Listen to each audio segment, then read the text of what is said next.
Assalamualaikum warahmatullahi wabarakatuh. Jumpa kembali di channel Mizan Arman. Dan dalam kesempatan kali ini saya akan membawakan kisah misteri yang berjudul Hantu 1 Triliun. Kita akan memasuki part yang kelima. Yuk daripada lama-lama, mari kita langsung menuju ke ceritanya.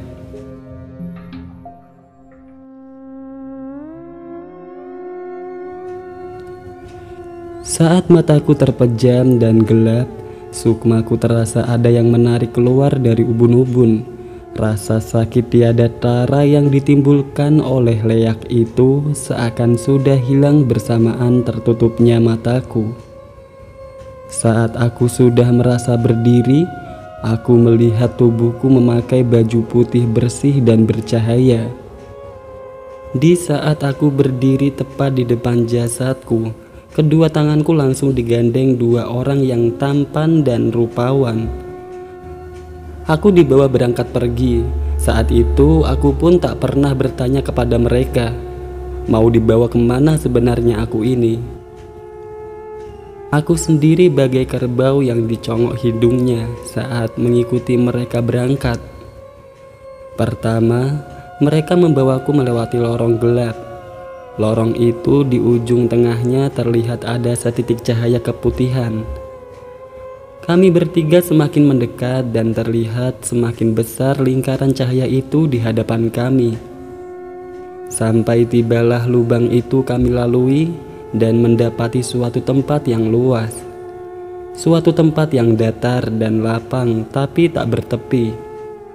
Tanah datar yang tak bertepi itu hanya bermandikan sedikit cahaya merah dari langit. Cahaya kemerahan yang menancap ke dataran merata tapi tanpa terlihat mataharinya. Sampai aku memberanikan diri untuk mengamati dengan seksama tanah lapang yang sepi dan kosong itu. Lama-kelamaan aku merasa takut sendiri. Kami di tanah lapang tak bertepi hanya berhenti sejenak. Selanjutnya aku diajak berjalan ke tempat lain. Mereka mengajakku kembali berjalan ke tempat yang berbeda dari tanah lapang ini. Waktu itu aku hanya diam dan berjalan mengikuti arah tarikan pegangan tangan mereka berdua. Hingga sampailah aku pada gerbang besar dengan dua pintu yang menjulang tinggi. Aku tetap berjalan melangkahkan kakiku ke dalam tempat itu. Saat aku mulai memasuki pintu gerbang, aku mencium bau yang aneh, yaitu mulai bau amis, anyir darah, nanah, serta daging yang terpanggang. Waktu berjalan, aku merasa kakiku menginjak sebuah jembatan berbatu, dengan di kondisi kiri kanannya adalah jurang kemerahan. Jurang terjal itu berhias angin dengan sedikit kilatan api yang muncul dari setiap celahnya bebatuan dan tanah di bawahnya. Jelas angin panas itu mengucurkan keringat hingga menganak sungai di wajahku. Sampai di tengah perjalanan kami, aku dihentikan oleh pemandangan yang mengerikan. Waktu itu saat kedua tangan ini masih dipegang erat, kedua orang di sisi kanan kiriku sedikit menarik tanganku. Mereka memberikan isyarat untuk menghentikan jalanku. Aku pun langsung ikut berhenti bersama mereka. "Lihatlah, wahai manusia," kata pria di sampingku dengan suara keras. "Inilah hasil dari yang kalian perbuat di dunia," katanya lagi sambil tangannya menunjuk ke suatu tempat dari arah sebelah kanan. Saat kepalaku menoleh ke kanan, aku melihat manusia yang alat kelaminnya dipotong dengan tangannya sendiri bagi kaum prianya, sedangkan kedua kakinya terikat rantai hitam yang panas karena terlihat asap-asap putih tipis itu keluar dari rantai besi yang membelit mereka. Spontan pria itu menjerit kesakitan dengan lengkingan yang keras. "Tolong, panas!" Tapi setelah terpotong, alat kelamin itu kembali lagi seperti semula. Tapi para pria itu mengulanginya lagi dan lagi, seakan kegiatan itu menjadi rutinitas abadinya. Sedang para wanita, mereka ditusuk dengan besi hitam runcing dan panas dari tempat kewanitaannya hingga tembus sampai ke mulutnya. Kejadian seperti ini terus berulang seperti kaum pria tadi. Jika terlihat manusia-manusia ini sudah mati, mereka akan hidup kembali secara tiba-tiba seakan mereka bangun dari pingsannya. Jeritan kesakitan dan ketakutan mereka di tempat yang luas itu tidak ada yang menghiraukan sama sekali atau kasihan kepada mereka. Ya, karena aku sendiri tak tahu apa nama tempat itu. Mereka berdua yang berada di sampingku ini hanya memperlihatkan saja kepadaku tanpa memberitahukanku tempat apa gerangan ini. Kulihat dan kudengar juga di belakang mereka banyak manusia yang berteriak meronta-ronta untuk meminta ampun kepada Sang Pencipta. Di sini jelas dari awal aku sendiri sangat takut kalau dimasukkan jadi bagian dari mereka. Aku sendiri gemetar hebat membayangkan betapa hebatnya rasa sakit itu yang tak pernah kubayangkan selama hidup di dunia. Aku hanya diam dan takut, sesekali menelan ludah karena semakin lama memandangi pemandangan yang mengerikan ini. "Ayo jalan," ajak salah satu dari mereka di sampingku. Aku berjalan lagi sampai ke tempat berikutnya. Di sini sama halnya dengan tempat yang kutemui, sama-sama tempat yang mengerikan. Tempat para manusia yang dirantai tangan dan kakinya, manusia yang dipotong tangannya dan lidahnya. Untuk tubuhnya ditimbun plat besi seukuran badannya dengan besi kemerahan yang sangat panas. Mereka yang tampak lelahan dan lapar terlihat minum cairan kuning kental dan berbau amis. Sedang makanan mereka kulihat adalah buah berduri dari pohon yang tumbuh di samping mereka. Di sini mereka berteriak tiap hari meminta ampun dan meminta pertolongan pada keluarga dan kerabat. Tapi itu semua tidak ada jawaban. Mereka juga berteriak-teriak meminta ampunan dan pertolongan Sang Pencipta. Tapi terlihat tidak ada perubahan pada diri mereka. Tempat yang mengerikan yang tak pernah kujumpai saat di dunia. Tempat itu juga sangat panas meski kami berada di jalanan. Tempat kami cukup jauh sebenarnya dari mereka. Aku pun terus berjalan melewati jalan berbatu yang membentang lurus ke depan. Dan ada beberapa juga jalan yang berkelok di hadapanku. Saat mata ini menatap jalan ini ke depan, kurasa jalan ini tiada berujung. Tiba-tiba pria di sampingku berbicara dengan lantang. "Ini adalah muara dari semua kehidupan, muara dari berbagai zaman kalian, wahai manusia," kata pria di samping kiriku dengan suara yang keras. Dalam hati aku hanya ingin pergi dan lari dengan cepat saja saat mereka berucap seperti itu. Jelas aku tak akan kuat menerima siksaan, makanan dan minuman yang mengerikan itu. Saat itu air mataku mulai menetes sedih membasahi pipi karena rasa ketakutan sejadi-jadinya sudah tak terbendung. "Mari kita ke tempat lain," kata pria di samping kananku sambil menyeret tangan kiriku. Aku pun diajak berjalan lagi. Jalan yang terlihat sangat jauh tadi tak terasa hanya sekejap berganti dengan suasana yang berbeda. Aku menemui sebuah gerbang lagi. Dari luar gerbang aroma wewangian tercium kuat. Perlahan kami memacu langkah kaki kami. Tibalah kami di sebuah tempat dengan pemandangan alam yang indah, sejuk dan sangat luas. Tempat yang tak pernah kujumpai saat aku masih tinggal di bumi. Meski aku orang desa yang biasa melihat pemandangan alam, tapi melihat pemandangan itu membuatku sampai terheran-heran. Kami terus berjalan di hamparan jalan berbatu putih yang lembut, sampai kami memperlambat langkah kami di suatu tempat yang menyerupai sebuah pasar. Tapi waktu kami memandangi sekitar, aktivitas di sana tidak ada kegiatan jual beli. Di sana hanya ada manusia-manusia yang bergerombol dengan berpakaian indah, bertampang rupawan dan menawan.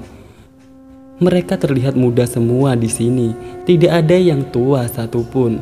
Wajah-wajah mereka dipenuhi cahaya. Tatapan mata mereka satu sama lain sangat menyejukkan, itu pun dihiasi senyum lembut penduduknya.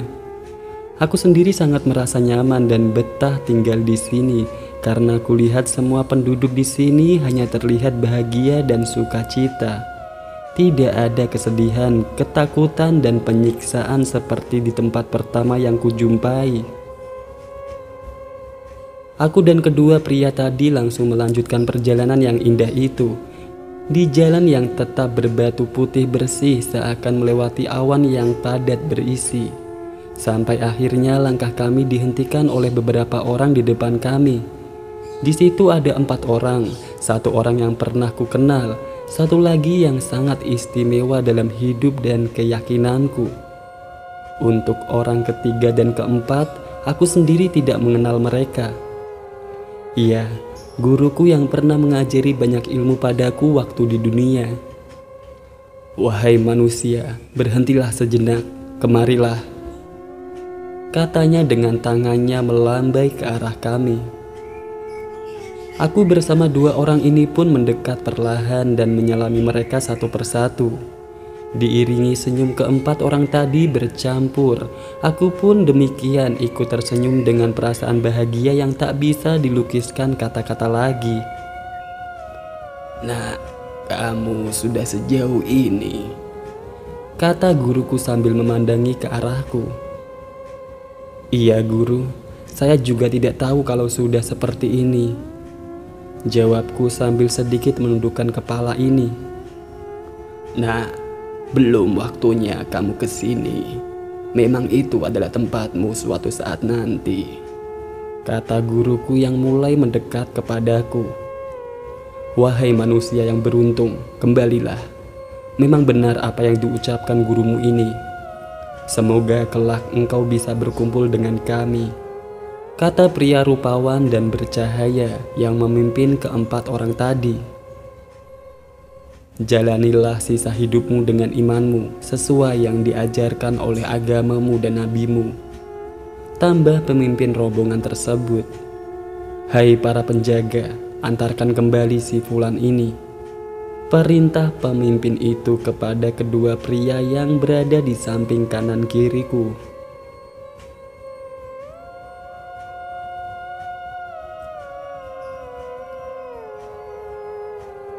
Suasana tenang dihiasi dinginnya udara di ruangan. Pertama, telinga ini samar-samar mendengar suara tangisan lirih istriku yang berada di atas dadaku. Suara alat-alat elektronik di kanan kiriku juga ikut bernyanyi seirama dengan detak jantungku. Air mata istriku yang membasahi baju khas pasien, baju yang sedang kupakai membuat tubuhku merasa tambah dingin. Pagi itu aku terbangun karena suara tangis lirih sang istri. Istri yang setia sudah berada bersamaku di rumah sakit. Aku membuka pelan mata ini. Pertama, cahaya lampu putih mulai menusuk kornea mata yang lama terpejam ini. Ternyata benar, aku sudah berada di salah satu ruangan di rumah sakit.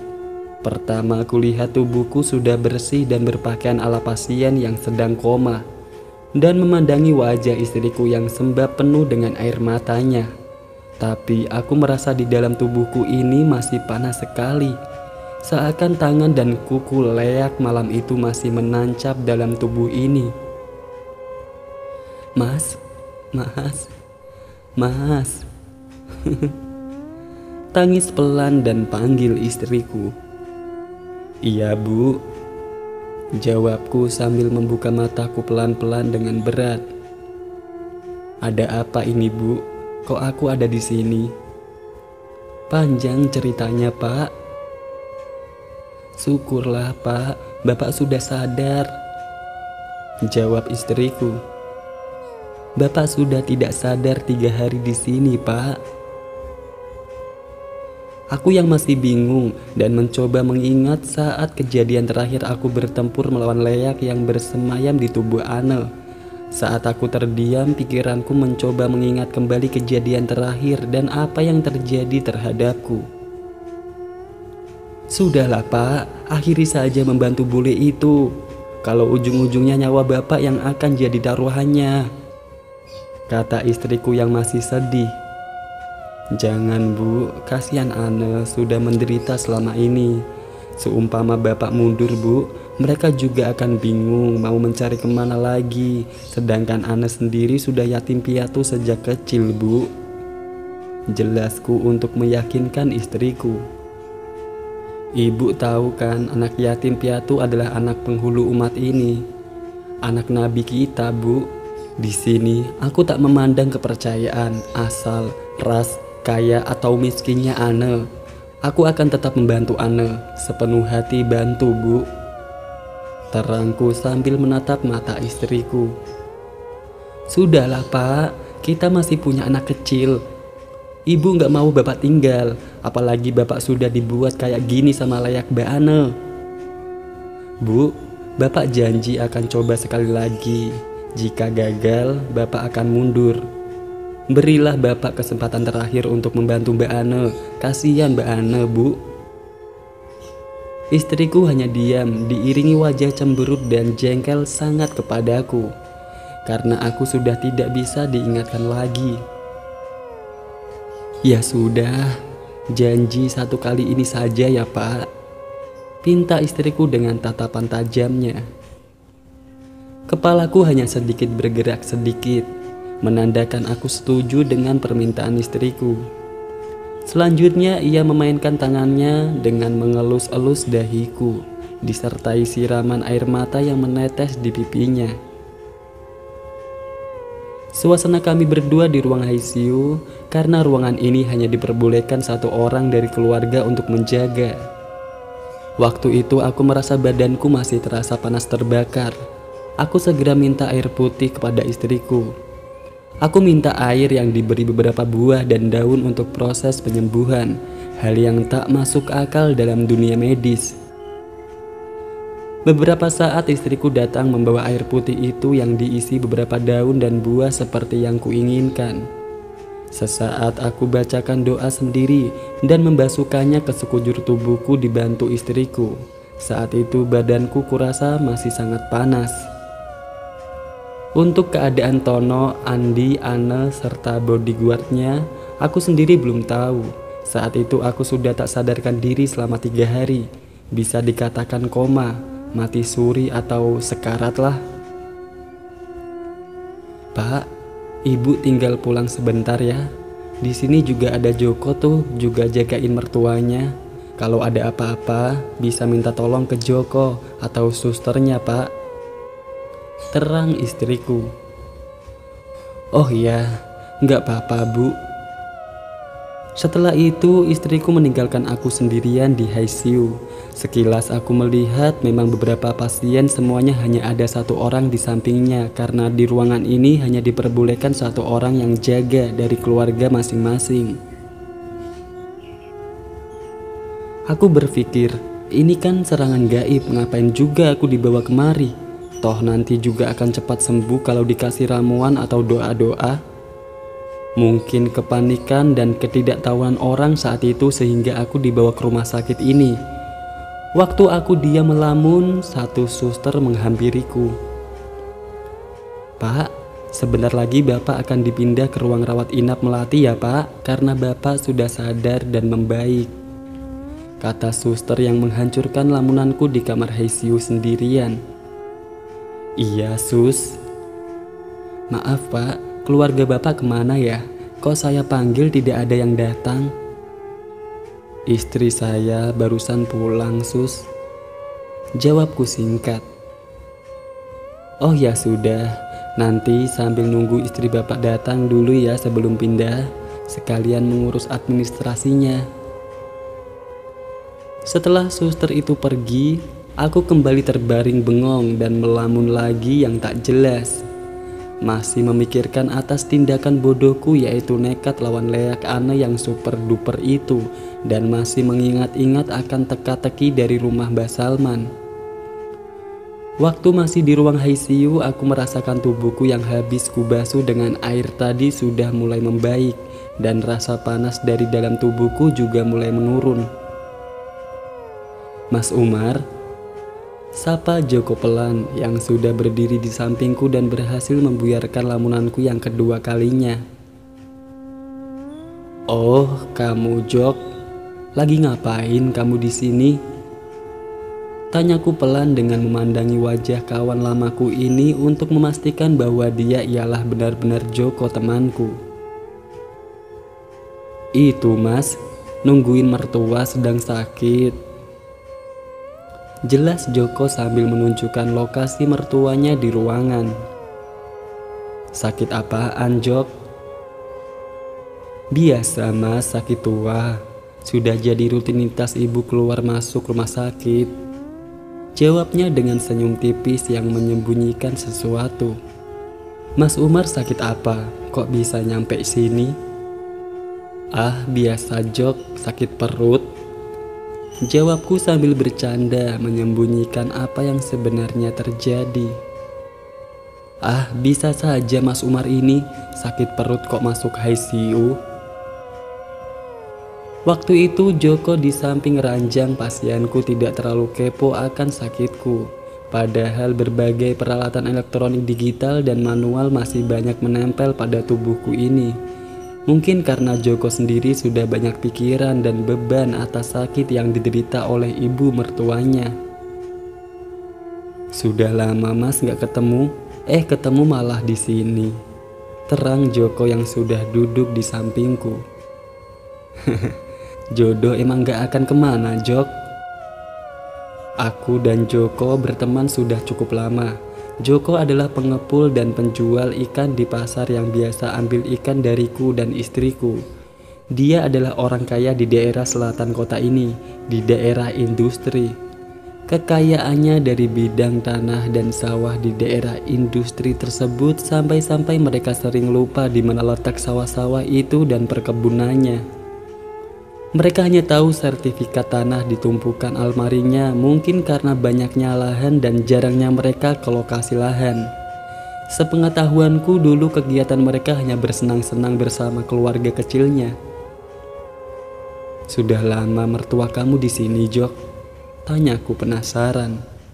"Lumayan Mas, sekitar 2 bulan," jawabnya santai seakan tak ada beban.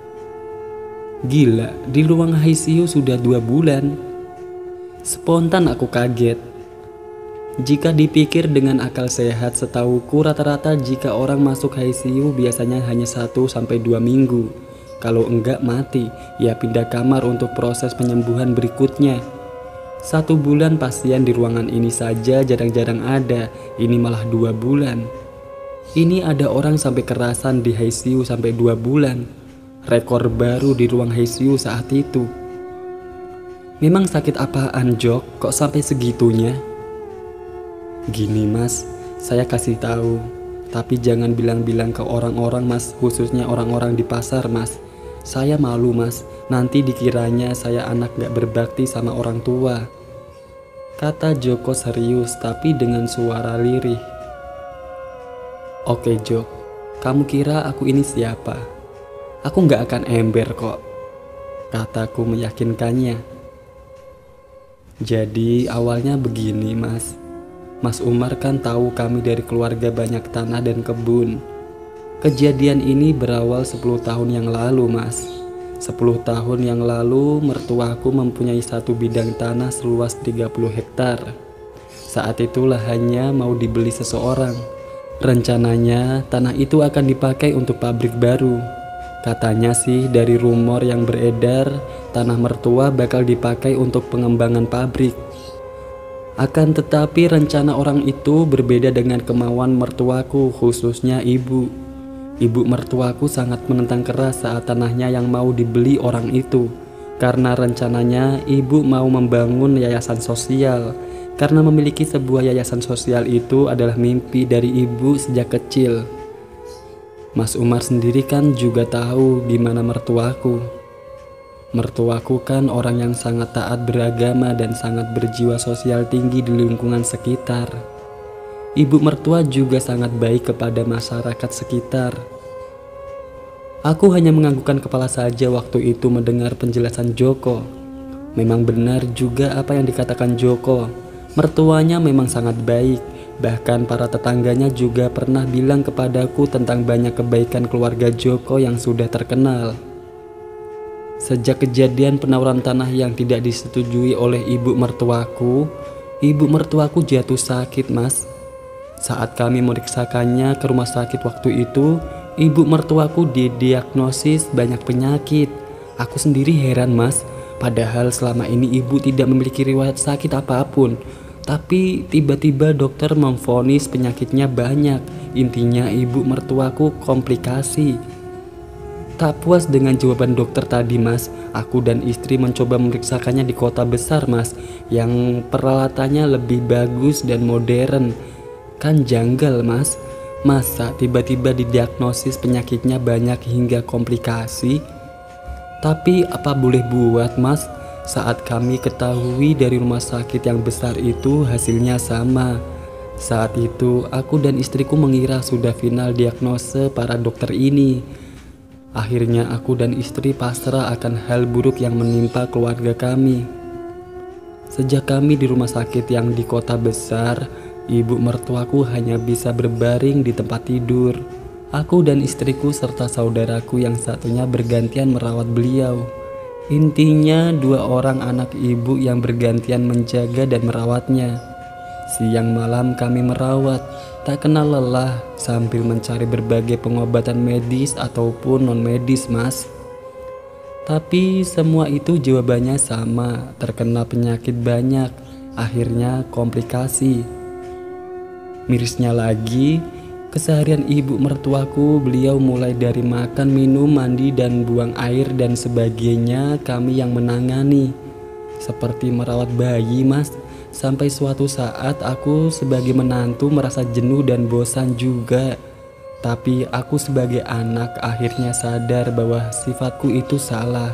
Dan selanjutnya aku kembali ikut merawat ibu mertua sepenuh hati. "Bapak!" Tangis seorang wanita muda di sampingku. Teriakan dan tangisan yang mengagetkan kami. Sementara penjelasan Joko berhenti seketika. Kami berdua melihat ke arah samping kananku.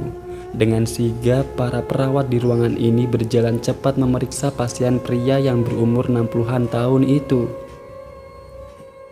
Para penghuni ruangan semua dibuat kaget, dan para keluarga penjaga pasien yang siaga di samping keluarga masing-masing menoleh ke arah suara teriakan histeris tadi. Mata para penjaga yang tertuju pada teriakan histeris tadi itu diikuti dengan rasa takut pada mereka. Ketakutan apabila keluarga yang mereka jaga ikut meninggal. Suasana semua pasien dan yang jaga di ruangan ICU ini hanya hening. Mereka seolah tak mau mengucapkan sesuatu apapun. Dan tak ada toleransi ucapan belasungkawa dari sesama penghuni ruangan ini. Yang ada hanya tatapan dingin dan kebisuan di mulut mereka. Suara sepatu pantofel hitam suster yang mulai datang untuk meramaikan ruangan ICU. Kulihat para perawat membawa alat pemacu jantung dan mencoba mengaktifkannya di dada pria itu. Berulang kali dicoba lagi dan lagi, mencoba menyetel ukuran tegangannya yang masih manual, naik turun dengan wajah panik. Selang beberapa menit, dokter jaga ruangan itu datang dan memeriksa hembusan nafas dari hidungnya dan denyut nadi di tangan kanannya. Dokter jaga itu hanya memberi isyarat menggelengkan kepalanya yang pelan kepada para suster di ruangan ICU. Dengan gelengan kepala, dokter jaga menandakan bahwa pria tua itu sudah tiada. Sambut tangis anaknya semakin mengeras, dan kulihat air matanya yang tak terbendung mulai mengucur deras jatuh ke pipinya.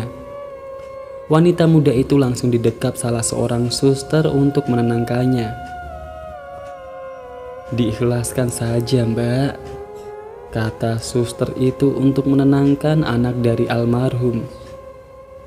Suster itu membantu membereskan perlengkapan pribadi wanita muda itu dan almarhum. Tentunya masih diiringi tangis lirih terseduh, mata yang memerah mewarnai mata wanita muda itu. Dan teman-teman suster yang lain menutup dengan kain jasad almarhum itu. Mereka segera membawa jasad almarhum ke ruang jenazah untuk disucikan sebelum dikubur.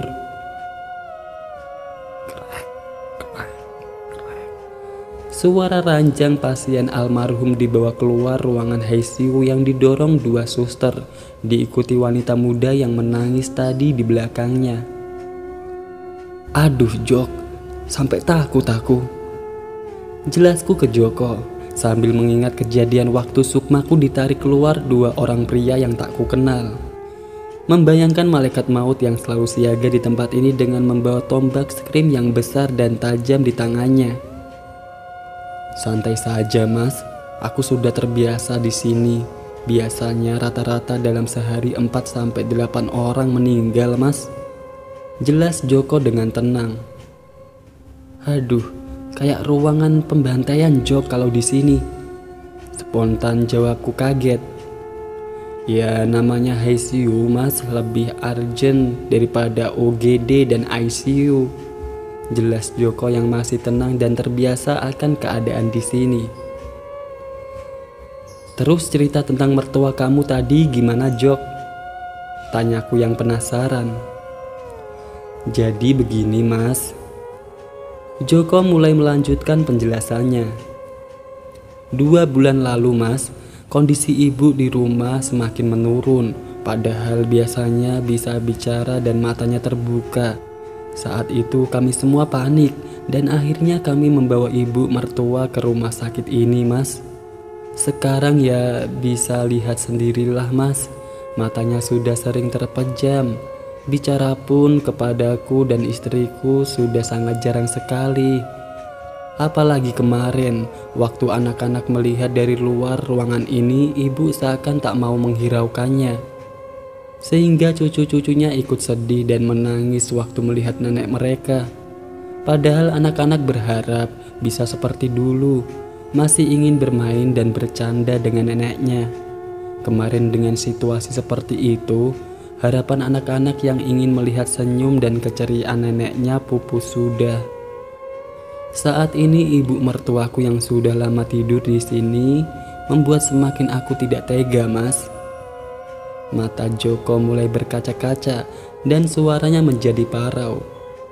"Mas tahu, kulit di punggungnya ibu mertuaku ke bawah banyak yang mengelupas dan lecet. Mungkin karena kesehariannya hanya berbaring saja dengan waktu lama. Tiap hari aku memberi obat kulit itu dan lukanya seakan tak mau pergi dari tubuh ibuku. Luka itu semakin hari semakin parah Mas, semakin banyak kulit ibu yang terkelupas." Loh, kok sampai segitunya Jok?" tanyaku yang heran dan sedih. "Kamu kan dah kenal aku sudah lama Jok, mungkin aku bisa kasih masukan." "Ya gimana lagi Mas, aku sama keluarga maunya ngerahasiain masalah ini dari kawan-kawan Mas, malu Mas. Sekarang aku di sini sudah pasrah Mas, kalau diambil Sang Pencipta secepatnya silakan diambil. Kalau dikasih sembuh ya biar cepat sembuh. Tapi kemungkinan sembuh juga kecil kelihatannya Mas. Semakin hari aku semakin tak tega melihat penderitaan ibu mertua. Aku sendiri gak bisa membayangkan sakitnya ibu saat ini," jelasnya yang sedih serta pasrah. "Udahlah Jok, sabar. Coba lihat mana ibu mertuamu sekarang," tanyaku sambil mencoba menggeser ke atas sedikit untuk duduk bersandar pada bantal yang ada. "Itu Mas, yang di pojokan," kata Joko sambil menunjukkan dengan jari telunjuknya memberitahu ke arah wanita tua yang tidur sendirian. Mungkin karena lamanya di ruang ICU ibu mertua Joko sampai beliau ditempatkan di pojok ruangan ini sendirian, pikirku waktu itu. Disebabkan juga kondisi ruangan ICU ini banyak pasien yang keluar masuk pasien tiap harinya. "Sabar Jok, moga-moga doamu cepat terkabul dan semoga bisa sembuh," Kataku sedikit memberi semangat kepada kawan lamaku ini. Amin mas, saya juga berharap penderitaan keluarga kami 10 tahun ini cepat berakhir, jelasnya pasrah. Mas, aku mohon maaf mas, tak tinggal dulu ya mas. Mau ke tempat ibu, waktunya ngolesin obat ke punggungnya, kata Joko sambil berjalan meninggalkanku sendirian. Saat aku melihat dengan seksama ibu mertua Joko, tak ada yang aneh dengan kondisinya. Mertua Joko juga sepertinya sama dengan pasien lain di ruangan ini, yaitu sakit parah dan kritis. Tetapi pada saat aku mencoba berbaring dan menutup mata, terdengar suara rintihan dan jeritan keras seorang perempuan tua dari ujung pojok ruangan ini. Aku sangat kaget dan membuka mata lagi. Aku menoleh melihat ke arah suara itu, tepat ke arah ibu mertua Joko. Tapi saat aku melihat ke arah ibu mertua Joko dengan mata telanjang, ibunya Joko masih tetap pada posisinya. Ibu mertua Joko masih tetap berbaring berhiaskan cairan dan alat pengukur detak jantung di kanan kirinya. Dan kulihat Joko menungguinya dengan sabar di samping ibu tua itu. Kurasakan tenagaku yang waktu itu sudah sedikit membaik dari bekas luka gaib. Lukaku yang kuobati belum 100% pulih. Aku sendiri mulai merasa penasaran. Mataku mencoba terpejam lagi dan berkonsentrasi. Tubuh ringanku masih bisa keluar dari cangkangnya dengan perlahan meski masih sakit. Dan aku pun ingin melihat apa sebenarnya yang terjadi. Tubuh halusku melesat menuju ke depan jasad mertua Joko dan berhenti saat terdiam di depannya. Pantesan ibunya Joko jadi kembang bayang. Sakitnya seperti orang lumpuh total. Peribahasanya hidup segan mati tak mau, puluhan tahun kayak gini. Aku melihat sukmanya sudah tidak ada di tempat ibunya Joko lagi. Aku berdoa sebentar dengan tubuh halusku memohon petunjuk kepada Sang Ilahi. Ternyata tubuh ringanku tidak bisa merasakan tempat sukma ibu mertuanya Joko berada. Aku berpikir tenagaku belum pulih jadi tidak bisa melacaknya. Jadi pada saat itu aku putuskan untuk kembali ke dalam tubuh kasarku. Dalam perjalanan ke tubuh kasarku, aku ingat waktu belajar kepada guruku dulu. Kata guruku, sukma yang terikat lebih dari 7 bulan akan sulit sekali bisa kembali, karena mereka pasti akan lupa asal dan jalan kembali ke jasad aslinya. Pertama, sukma yang dibawa oleh iblis suruhan manusia itu akan mengikat dengan rantai hitam yang kuat dan menyembunyikannya di tempat paling tersembunyi. Sekian lama terikat, sukma itu akan dibingungkan oleh mantra iblis itu sehingga tidak bisa kembali. Berat rasanya cobaan dan penderitaan keluarga Joko selama itu. Dicoba sebegitunya, aku sendiri belum tentu kuat untuk cobaan sebegitu beratnya.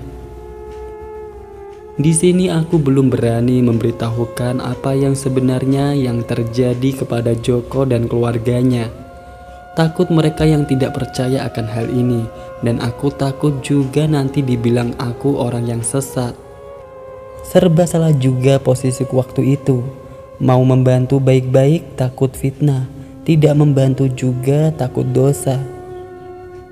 Saat aku diranjang pasien dengan mata terpejam, ada suara yang membuatku meminta membuka mata ini. Pak, mohon maaf, saya mau melepaskan alat dan mengganti cairan.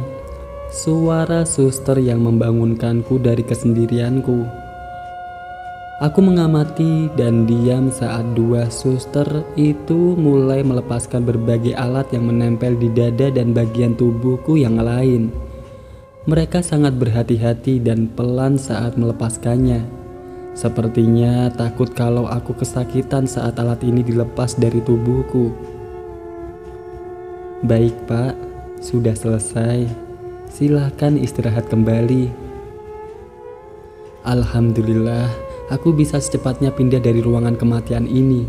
Semoga istriku cepat datang, karena aku masih takut di ruangan ini. Takut kalau dihampiri para petugas pencabut nyawa. Saat di ruangan itu sendirian, aku berdoa agar istriku cepat datang untuk menghilangkan kesepianku dan ketakutanku akan ruangan kematian ini.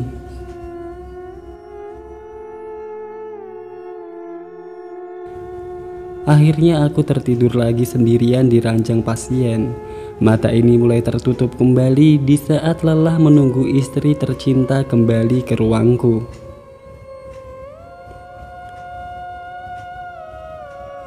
Ibu.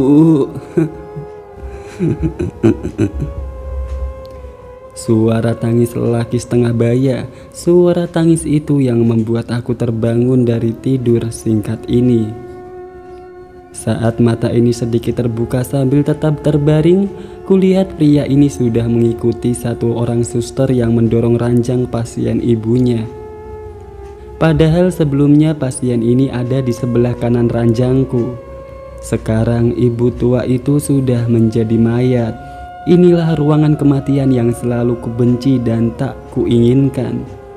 Benar kata Joko tadi, belum sehari sudah 2 orang yang mati. Tiba-tiba telapak tangan halus yang hangat menempel di keningku. "Pak, sudah dingin kepala Bapak," kata istriku yang sudah berada di sampingku. Aku langsung menoleh sedikit refleks cepat ke samping melihat istriku yang berkerudung putih dengan wajah oval yang tak bermake up kala itu. "Iya Bu, tadi dicari suster mau pindah kamar tapi nunggu ibu datang," jelasku dengan sedikit kaget akan kedatangannya. "Oh ya sudah kalau begitu Pak, sekarang ibu langsung pergi ke bagian administrasi dulu ya Pak."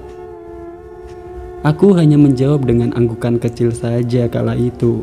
Setelah itu, istriku pergi ke ruang administrasi untuk mengurusi kepindahanku ke ruang pemulihan. Istriku memindahkan aku ke ruang kelas rakyat, yaitu kelas 3. Saat aku sudah pindah, ternyata ruang ini sudah banyak dihuni pasien lain. Pasien yang tak tertampung tinggal dalam lorong ruang yang panjang dan berjejal manusia yang sakit. Mungkin kala itu banyak pasien sehingga semua ruangan penuh termasuk diriku ini. Waktu itu aku kebagian di lorong. Ranjang pasien yang berhimpitan di sebelah kanan dan kiri hanya menyisakan jalan yang cukup dilalui seorang saja. Sedang istriku menungguiku duduk sendiri di ujung ranjang di bawah kakiku. Aku hanya bisa menikmati keadaan ini karena aku sendiri sadar dari golongan yang teramat sederhana, sudah dapat tempat pun masih untung meski di lorong. Di ruang perawatan yang berupa lorong ini agak bebas karena keluarga pasien yang bisa menunggu lebih banyak daripada di ruang ICU. Otomatis suasana ruangan agak ramai dan kurang diperhatikan saat itu. Waktu itu menjelang malam, sekitar pukul 5 lebih sedikit. Hanya aku dan istriku berdua. Aku bercerita semuanya selama dia kutinggalkan di rumah mertua.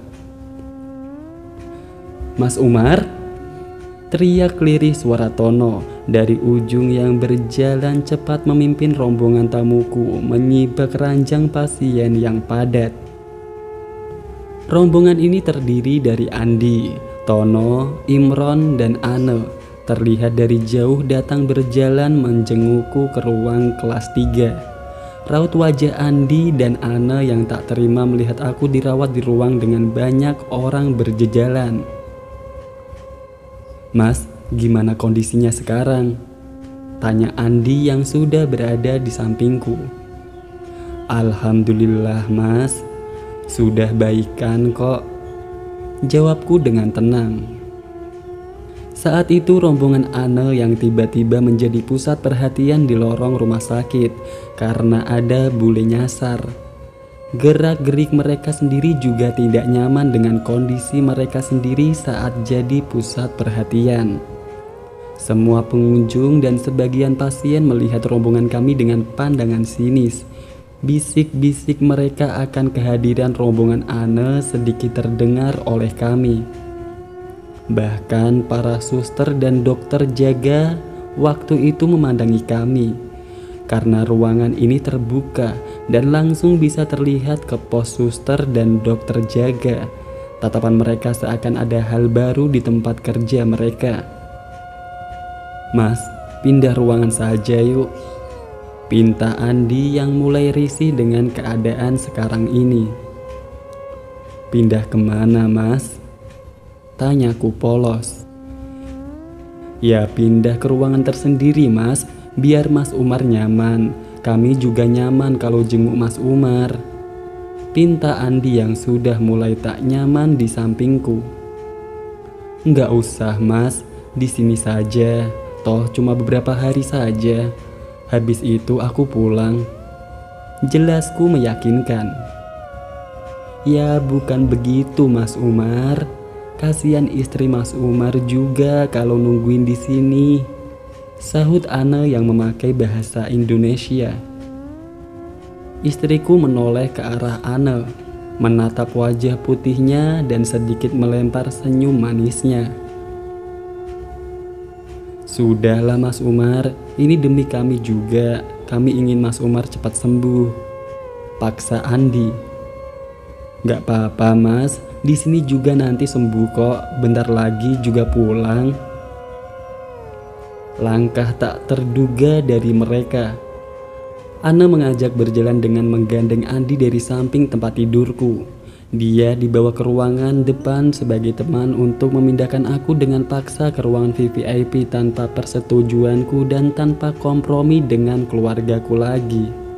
Sampai beberapa saat, akhirnya mereka berhasil memindahkan aku ke ruangan yang lebih baik. Mereka memindahkan aku ke ruangan VVIP dengan maksud aku bisa mendapatkan pelayanan lebih baik dan bisa segera pulih. Karena keinginan keras mereka untuk membereskan secepatnya membantai leak sialan itu dan pengikutnya. Aku merasa mereka sungkan karena dengan ikut tanggung jawab akan apa yang kualami selama membantu Ana.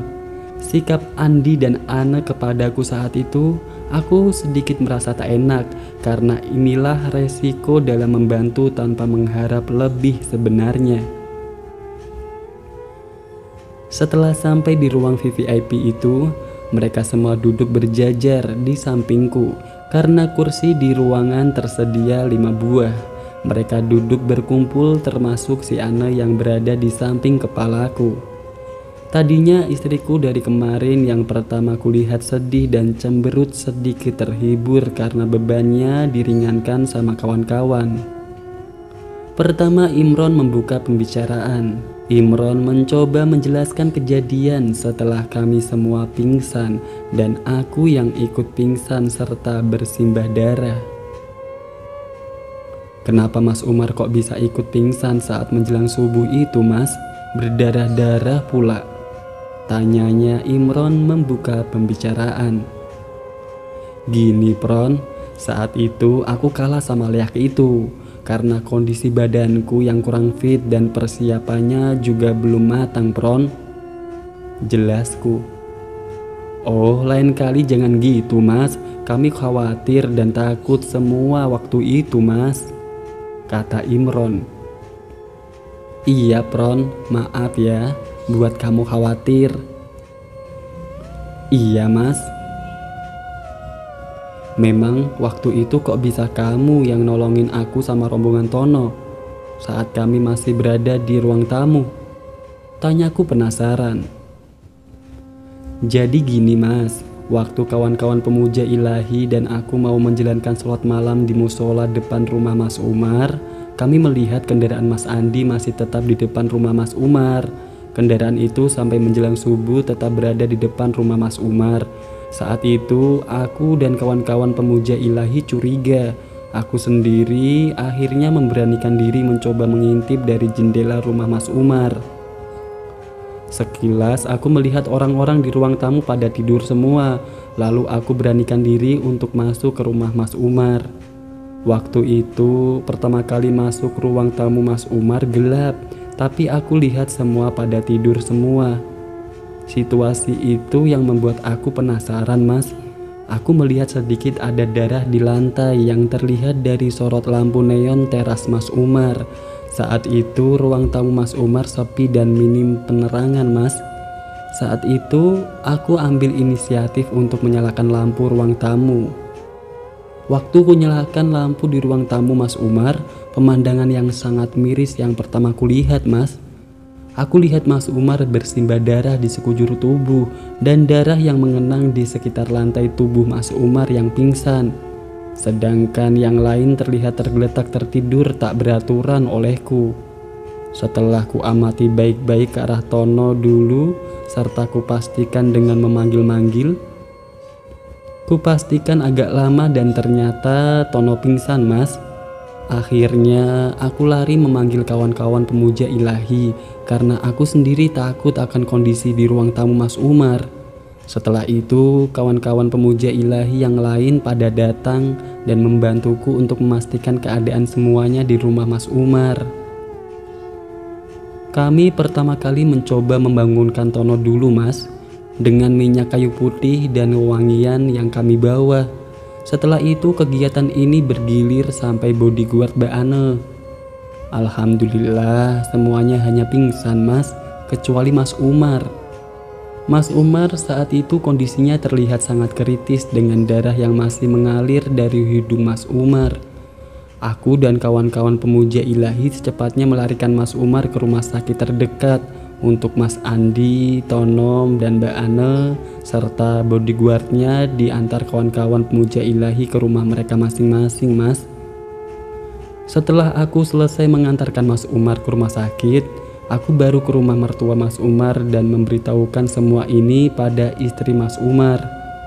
Setelah itu, aku dan istri Mas Umar membawanya menuju rumah sakit ini di tempat Mas Umar dirawat. Iya, Pak, waktu itu aku kaget. Pagi-pagi sudah ada Imron di rumah Abah, sahut istriku dengan muka agak kesal. Hanya mata Ana yang menoleh tanda respon kepada istriku. Waktu Imron bercerita, aku sendiri berpikir dalam hati ingin kembali ke dunia asalku dan keseharianku yang menyenangkan dan tenang, tanpa ada pergaulan lagi dengan dunia lain. Kangen juga rasanya mencari ikan di sungai dengan Imron ini, bertani dengan para tetangga yang kocak dan jenaka. Rasa mulai jenuh datang juga mencari teka-teki dari Mbah Salman dan ingin hidup normal lagi. Tapi apa daya keadaan yang membuat jadi seperti ini, bagai bidak yang dimainkan oleh tuanya, berjalan mengalir dengan keadaan yang tak bisa kulawan. Suasana kala itu di ruangan VVIP hening saat mendengarkan penjelasan Imron. Semua mata tertuju pada Imron untuk fokus ke penjelasannya. Di saat yang sama semua merasa iba kepada keluargaku karena saat Imron bercerita, semua pandangan sering memandangi kondisi fisikku yang teramat sederhana ini. Assalamualaikum. Salam Joko yang membuyarkan penjelasan Imron. Waalaikumsalam, jawabku dan sebagian pengunjung ruanganku ini. Mas Joko, mari sini Mas, kata istriku. Iya Mbak. Duduk sini Mas Joko. Iya Mbak, santai saja. Istriku segera mengambil kursi yang berada di sampingnya. Kebetulan kursi itu masih kosong. Seketika istriku langsung memberikan tempat duduk itu kepada Joko. Tapi sebelumnya Joko menjabat tangan dulu kepada semua tamu yang sudah ada di ruangan.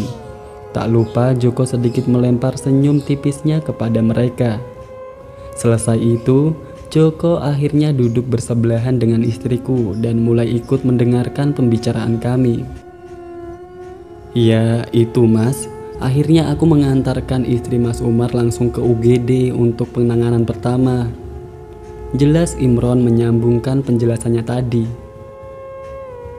Istri Mas Umar waktu itu hanya menangis Mas, melihat kondisi Mas Umar di UGD yang sudah tidak sadar. Aku juga gak tega Mas saat itu. Aku hanya bisa menenangkan istri Mas Umar sebisa mungkin. Akhirnya Mas Umar langsung masuk ke ICU di pagi itu. Selama 3 hari pula kami bolak-balik ke sini melihat perkembangan Mas Umar. Sampai akhirnya kemarin aku mendengar kabar dari istri Mas Umar bahwa Mas Umar sudah sadar. Setelah mendengar kabar itu, aku langsung menghubungi Tono, Mas. Sebenarnya tadi pagi aku ingin kesini, tapi Tono ingin ngajak kesini barengan. Ya sambil nunggu akhirnya datang agak sorean, Mas. Gak apa-apa, Pron, santai saja. Terima kasih atas semuanya, Pron. Kataku pelan dan terharu sehabis mendengarkan penjelasan Imron. Mertua Mas Joko masih di ICU? Tanya istriku menghentikan penjelasan Imron. Masih, Mbak, jawab Joko singkat. Setelah itu rombongan Tono, Andi, Imron, dan Ane mengajukan untuk pamit pulang. Mereka berencana besok pagi akan datang lagi karena waktu itu sudah mulai malam. Saat itu juga tak lupa aku berpesan kepada Tono dan Andi jika Ane kambuh parah, ku suruh mereka untuk membaca beberapa mantra untuk sementara menenangkan monster ciptaan calon arang itu. Setelah mereka pergi, tinggallah kami bertiga dengan Joko di ruangan VVIP. Siapa yang jaga sekarang mertua Mas Joko? Tanya istriku lagi. Kakak ipar, Mbak, kalau malam begini. Gantian, Mbak, karena aku yang shift pagi. Jelas Joko. Istri Mas Joko di mana? Kok sendirian jaganya dari kemarin-kemarin? Tanya istriku penasaran. Lagi kerja, Mbak. Gimana, Mas Umar sudah baikan? Tanya Joko kepadaku. Sudah, Mas. Mungkin 3 hari lagi aku akan pulang kok. Kok cepet, Mas? Tanyanya heran. Ya iyalah, Mas. Lah sudah baikan, ngapain juga lama-lama di sini? Enakan di rumah, Mas.